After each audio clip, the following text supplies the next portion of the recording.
Kinumpirma ni COMELEC Chairman George Erwin Garcia na iisa lamang ang mga fingerprint na suspended Bamban Mayor Alice Guo at ng isang Guo Huaping batay na rin sa mga election records nito.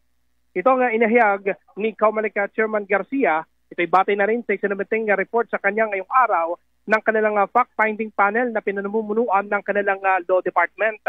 Batay sa findings ng panel ay nakitaan ng factual basis para